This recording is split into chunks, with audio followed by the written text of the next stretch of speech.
Dustin Mahaffey, Sawmill Lane, Horsham. I like the idea of police presence because we have a principal of an elementary school in this district that actively tried to destroy a police officer's life just for doing his job.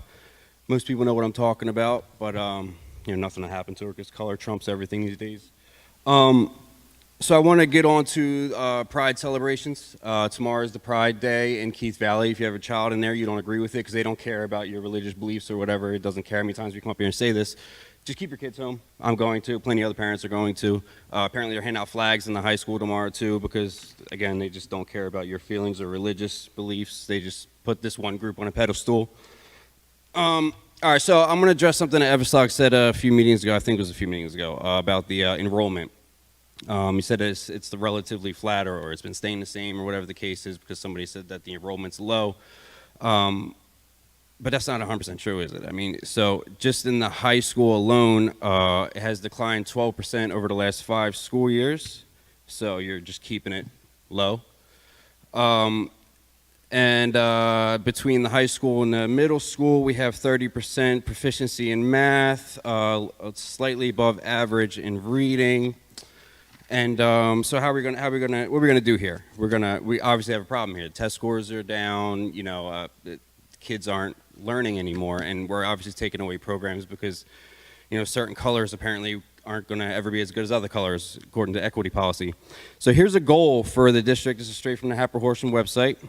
Curriculum and instruction in the Hatboro-Horsham School District will reflect a commitment to and focus on equity and cultural responsiveness with the goal of combating racism everywhere that exists.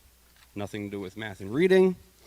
Here's another one. By 2024, every employee in the Hatboro-Horsham School District will possess the knowledge and skills necessary to combat racism in every form that exists. Still nothing to do with math or reading. So we'll move on from there. Clearly, education's on the back burner. Now back to the Pride stuff. So if you notice on all the posters and the pictures and the ally thing outside, there's GLSEN, G-L-S-E-N. So I went on the website. This company, right as soon as you get on the website, leave this site safely. You can quickly leave this website by pressing the escape key 3 times or tapping quickly on your mobile. To browse the site safely, be sure to regularly clear your browser history. That's weird for a website aimed towards kids in schools. So in this is advocating for schools to advocating for inclusive and affirming curriculum, which not only offers support to LGBT students, but raises the awareness to all students. They have students, even elementary age students, can also be the ones to bring up their need to transition at school. As part of supporting student administrators must be mindful of the fact that transgender students experience significant levels of family rejection. Thus, in situations where a student brings up the transition without their parents, it is important to speak to the student prior to involving parents. This whole website has everything to do with transitioning behind parents' backs, and you support this group. Thank you, Mr. Mahaffey. Barbara Murphy.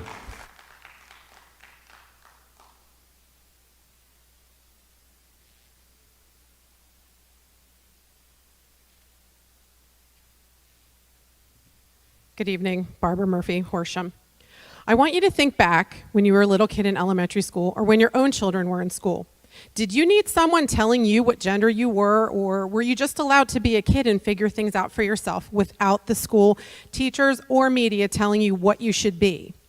With those questions in mind and thinking back to the good old days, I now ask you what gives this district the right to tell any child unscientific nonsense that one small loud group is trying to put on our children.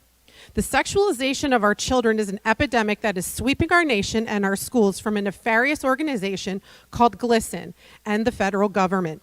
Telling a child they need to transition to feel happy is literally teaching them to hate themselves. That is evil, wrong, and something that everyone should be against. No child is born in the wrong body, and adults should be teaching them that they are perfect as exactly as they are. Instead, you are wasting money with groups like GLSEN and having students sign pledges. If they don't, those kids are shamed. Instead of celebrating and remembering our veterans and those that have died in the line of duty, which, by the way, get only one day and is not covered in school, the kids think they are getting a day off and have no idea why. Instead, you have an entire month dedicated to Pride.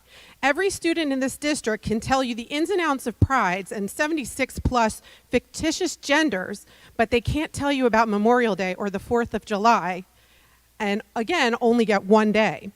I want you to understand that I'm not shielding my children from accepting others. I'm shielding my children from accepting this world's standards of truth. I am shielding them from being indoctrinated by the world. I am raising my children to love everyone while also raising them to love their God enough to stand for him. My children will understand the symbolism of a rainbow as God's world defines it, not as our world falsely represents it. I am raising my children to see the beauty of our Savior's covenant. I am raising my kids to know that their identity is defined by God, not by the world or the less than 1% of all people in the world. This is the main reason I am withdrawing my son from this district that can't seem to focus on academics but on indoctrination. My son doesn't even want to attend 8th grade promotion because he does not feel that his voice is being heard, and he's not the only one. You are losing a nationally ranked Tier 1 hockey player because of this. You should all be ashamed of yourselves. Those are the only people that signed up to speak for non-agenda items. Is there anyone that's neglected to sign up that wishes to speak? Please come forward and see Mr. Stone in the front.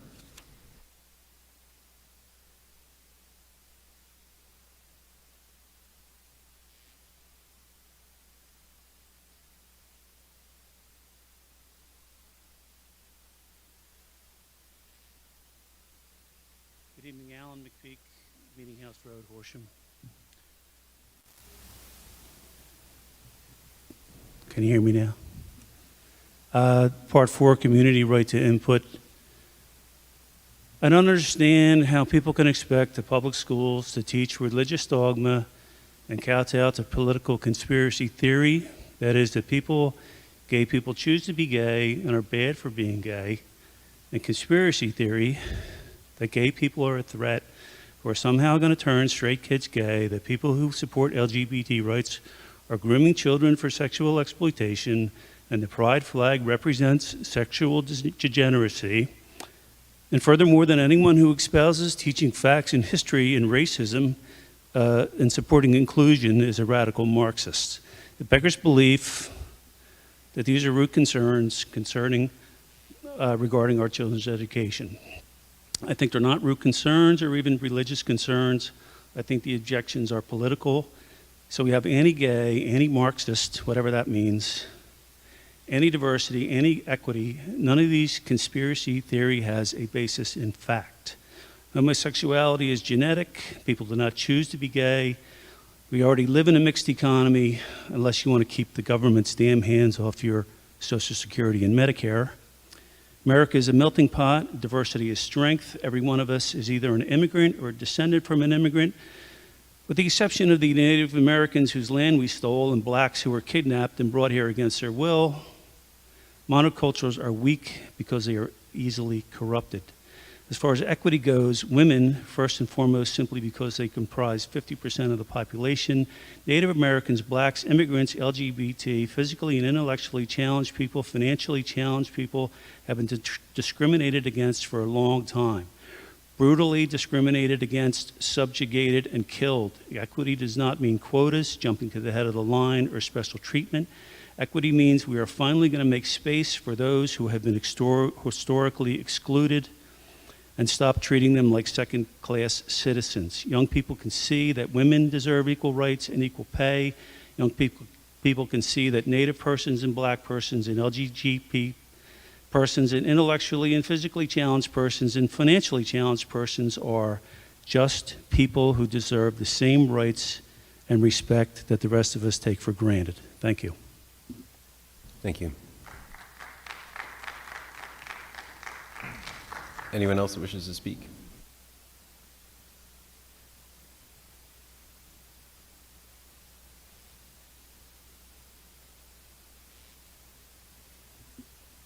James McPeak, 17 Meeting House. What is liberty? Well, liberty is a little bit different for everyone, and that's kind of the point. Liberty is the ability to live your life and to explore your own purpose, free from the oppression of society, free from oppression of the law, free from oppression of social pressures. This is a public institution. Of the people, by the people, for the people, all that good stuff. Personal belief has no place here. And yet, it has every place here. Again, that's kind of the point. We need to set aside our personal beliefs. We need to set aside our morality. We need to set aside our worldview so that we can allow our students the liberty to choose their own. Thank you. Is there anyone else that wishes to speak? Seeing none, I will move on to comments from board members.